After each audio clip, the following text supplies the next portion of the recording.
رسول اللہ صلی اللہ علیہ وسلم یا ایھا الناس توبوا الی اللہ فانی اتوب الیہ فی اليوم 100 مرہ۔ رواہ مسلم۔ استغفار اور توبہ کی اہمیت حدیث کی روشنی بیان ہو رہی ہے۔ مسلم شریف کی حدیث حضرت غر مزنی رضی اللہ عنہ راوی، رسول پاک صلی اللہ علیہ وسلم فرمایا لوگوں اللہ کے حضور میں توبہ کرو، یا ایھا الناس توبوا الی اللہ، اے لوگوں اللہ سے معافی مانگو، توبہ کرو۔ میں خود دن میں 100 دفعہ اس کے حضور میں توبہ کرتا ہوں۔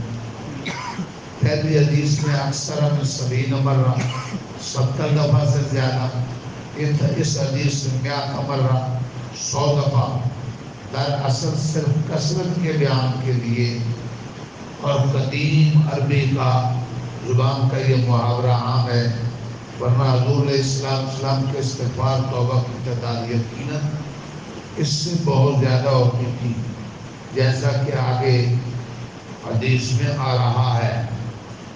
آپ تو 100 سے اور 70 سے بھی زیادہ بار اللہ سے معافی مانگتے تھے دن میں، 100 بار سے بھی زیادہ، 70 بار سے بھی زیادہ۔ یہ 100 بار 70 بار جو حدیثوں میں آتا ہے بیان کثرت کے لیے کہ میں بہت زیادہ معافی مانگتا ہوں اللہ، تو آپ سید المعصومین ہیں، ہر طرح کے گناہوں سے پاک ہیں، آپ اتنی معافی مانگیں، اور جب کہ ہم سے زبان سے، کام سے، آنکھ سے نہ جانے کتنی غلطیاں ہو رہی ہیں، کمانے میں، کھانے میں، ہمیں تو اور زیادہ معافی کی ضرورت ہے۔ اللہ توفیق